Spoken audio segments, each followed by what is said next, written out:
Welcome to Fast Pace, the new growth, leadership and management podcast featuring Josh Phegan and Dean Mackie.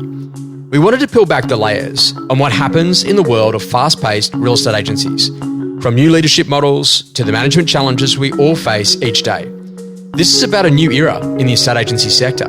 Rapid changes to business models, service lines, remuneration and growth present the greatest opportunities that we've ever seen. Sit back, get inspired, grow your skills and reimagine what's possible with Fast Pace. Every Friday, wherever you get your podcasts, on Spotify, Apple Podcasts and Josh Phegan Digital.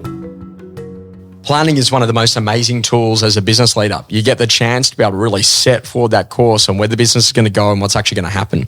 There's different horizons of planning. We can think out over the course of the next decade, what do we look like in terms of our succession and exits?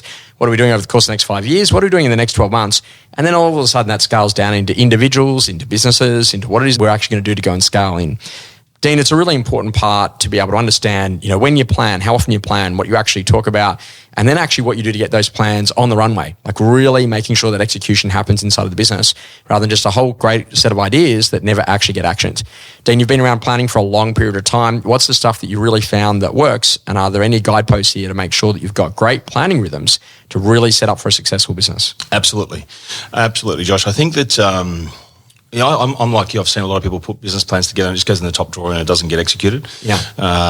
And what I learned, I was very fortunate to have spent a bit of time with a guy by the name of Dr. Fred Gross way back. Yeah. And he sort of flipped things on the head for me. Like while I was very diligent on executing plans, I was also probably struggling to understand how to create meaning from it, and also potentially dream bigger than what I thought was possible. Yeah. Most of us just do a bit of business planning for incremental growth. But I think what he did was allow me to create a structure or showed me a framework that could help me uncover those things in my life that are important to me. Yeah, sure. And I think when you stop off and you start using a framework to do that, and you let yourself sort of get that all written down, you sort of, it's interesting, think, hold on a minute, these things are important to me. Often for a lot of people, they're not necessarily happening on a regular basis to the regularity they'd like, at least. Mm-hmm. And potentially they're not feeling like they're having an amazing day every single day of their life. And I think we all go through that.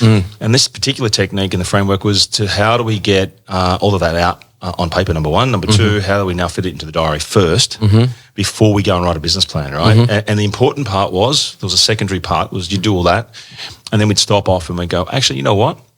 If you were to set a goal, a business goal that could enable you to have some income growth or productivity growth, whatever it is, as well as make sure that you're feeling good, healthy, happy, all these other things, your relationships are good, etc., then what could you allow yourself to believe or dream that you could actually write an income? And if you've got a sales agent or a business owner and they can possibly dream they can double their rent roll or double their income, that could be life transformational around, where they can send their kids to school, where they have holidays, their investment property, so many things, right? But often people are putting limitations on that and not dreaming enough and not getting really clear about those things. So if I said to you, Josh, you probably in your mind, have some vision around the sort of property that you want to own and live. And I saw you looking at that $30 million one down at Bronte, so you must have a bit of coin. But the truth is you must have some vision in your mind around what that could look like, right? Now, if you do, that's great. And I think you'd be very specific. But I think some people go, yeah, well, I'd like to do X. Okay, well, tell me more about that. Okay, so what street in that suburb? Do you know how much you have to pay, right? Okay, what sort of deposit would you need? When you start flushing that stuff out, you see light bulbs come on for people. And you go, right, now we know that. In what time frame do you want to make that happen? So how much income do we need to write? And all of a sudden that just recalibrates and reorders everything around how and what you spend your time on. And especially if you get the commitment to the goal. 100%. So it's not just a want, right? No, it's a meaningful, important thing.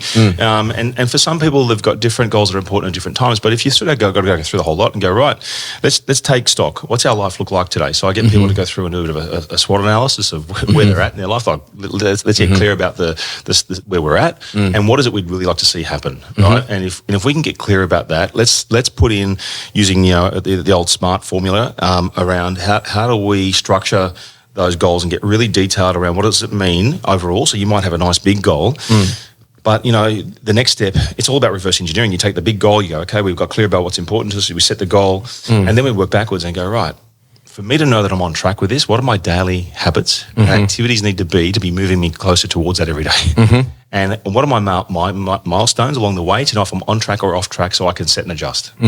Yeah, so I think you've got to. It's one of these things. Being understanding where you are today and being clear about where you want to be in the future, and using some tried and true techniques that have been used worldwide over history, and more. There's a lot of business people out there that you can jump to podcasts and can tell you how to do it. But actually setting those goals, making sure you got rewards and consequences for your action, and you got some accountability. You understand. For me in particular, I know there are certain things that are going to undermine me if to hitting a goal. Mm-hmm. And in some cases, because you might not, if you haven't got the belief or meaningful around it, you might sabotage yourself actually, or make the excuse. And I call them mooring lines. Like, if, one of the things for me is actually learning how to switch my brain off and actually, do a bit more breathing and breath work. And that's really good for my mind and my health, right? Which then influences other things. But I also know if I try and do it at home with my kids, it's not going to happen. So therefore, if I set up my meditation routine to be at home in the general space of the house, then I'm actually not going to do it, right? Because the kids want a piece of me and there's no peace and quiet, and I'll just won't do it. So therefore, I've now combined doing my sauna. I know you're into your saunas, right? But I'm combining doing sauna with my breath work and my stretching. That's when I do it. So if I get to the sauna 3 times a week, it also gives me the opportunity to do that. So anticipating what are the things that are going to get in your way and solving for those also helps with planning and goal setting. The big thing too, I read once about the story of Bill Gates, and it was about having Think Week. And it was like a week where he would take it off from the rest of the world and go to a great little location and just pull out a whole heap of books and just read for that whole week. And, just catch up on things and get some real clarity and some planning. And I think the interesting thing about that is about actually allowing the time and the space. It might not be a week, but at the specific times of the year where you go to do it. So, Dean, believe it or not, every year, what I'd learn in terms of planning is that, what are the things that this year has taught me that I don't want to see happen again? And what are the things that this year has taught me that I definitely want to see happy again? And so I'd actually have a look at the year. And when we do all of our planning, we actually might start in about maybe February or March of this year for what we're going to be doing next year, January to December. So the first thing is that where are the holidays and what does that look like? But what are the things that we've learned from? So, you know what? No one really wants an event on the 24th of December. So let's just not try and sell events on the 24th of December. But yet, you know what? We can come back early January and we can make it work. And so we started to work out the nuances of where are the public holidays, where are the school holidays, where are the bad event times of the year where our clients are just not that keen on doing that because of the different things that are happening at a business level. And then you then start to work that out of how many days are available for sale. And when you actually see it, you actually work really, really clearly about how the business actually happens. That's an example of planning around a calendar and a schedule and what goes on inside of a business. When you're thinking about a life and you're thinking, okay, great, this is actually it. I've got these levels of commitments, and you've got what we've got to call surface area. So you've got surface area in your business, surface area in your family life, surface area in maybe your professional life, surface area maybe in your community stuff. You're trying to cover a lot of ground, but literally maybe comes back down to a foundational question that I heard at the start of this year, which is, what do I need? It's very different to what do I want, which is like, if it doesn't happen, it doesn't really matter, but what do I actually need? I need to not feel financial pressure. Okay, so if I can get, 10, 15, 50, $100,000 in the savings account, then that will change the entire way that I operate as a person. When you get those foundational situations right, then the planning allows you to kind of scale up a bit more and you make the decisions at a greater level because you feel more confidence. When you think about these planning rhythms, what's the stuff that's important for you? Literally, you've got your personal side, you've got your business side, but do you just think that people are too close that you can get to the end of January or the start of February and still don't have a plan for this year? Where there is others that have actually set a plan maybe 12 months ago about what they're going to be doing this year and are actually making the calendar work that way. Look, I think, I don't want to generalise, but I think real estate agents are very good at what they do because they're actually good at being in the moment with the client for that 6 weeks in that moment and helping negotiate that deal, right? So their business cycles are really short. Yeah. And therefore the attention to that's actually really short, and coming out of the busyness of that is not an easy thing for a lot of people to schedule. So yeah. I think it's just an unconsciousness because there's probably not, if you think about it, a good agent's a good agent, but often they're a people person who likes talking to stuff, and the details sometimes I want to leave to someone else, right? So this probably falls into detail for some people. Sure. But equally, if you're going to do this properly, you have to ask yourself some questions, right? For the only people I've actually seen, not only, I shouldn't say that, but I think people who are really prepared to dig deep and ask themselves what's possible and let go of the self-talk and the limiting beliefs that they tell themselves why not, are the ones who set big goals and are prepared to persist and make change to their habits to hit those goals, right?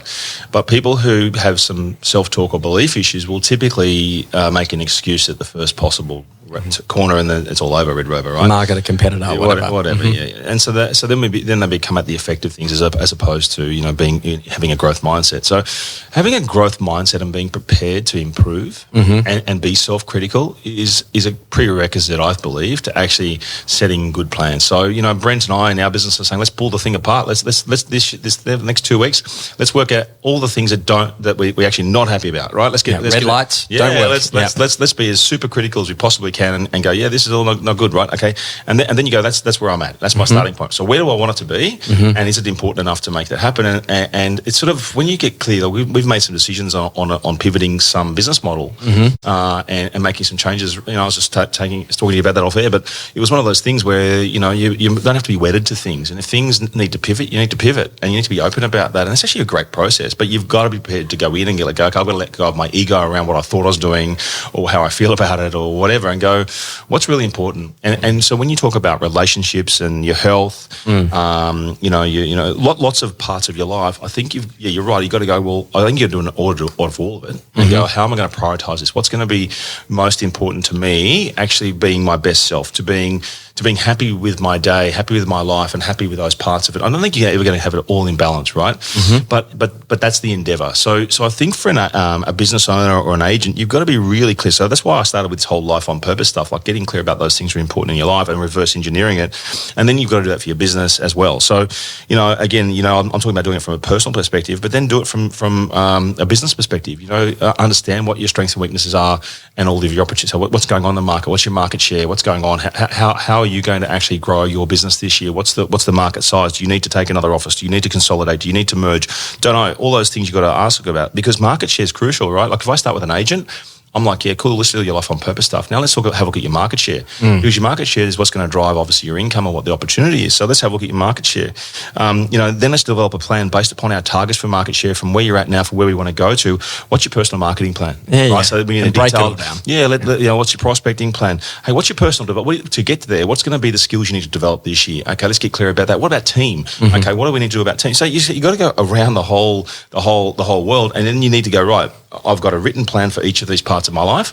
And then you need to consolidate it in one place with a ready reckoner. But the most important part is then to back it all out so that on a daily basis, how you're shifting the dial 1 centimetre at a time towards where you want to go with each of those goals. So you've got to have a daily habit and a daily visibility on making sure, and I'm not saying you do everything every day, right?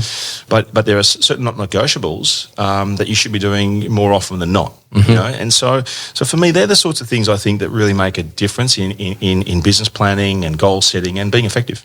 I think about two key times for me usually is in that early December period, and again around that June-July period, which happens to be the financial year for Australia. About always just like rechecking in at a really detailed level of how I've gone on each of those items, and then recasting the plans ahead. And I'm looking always at least 18 months out. Well, that's why we run. We're looking out too, but we're probably, I'm actually thinking 3 years at the moment. Yeah, it's a 3 to 5 year goal, but we're pivoting. We're staying focused, and every 90 days we review the plan.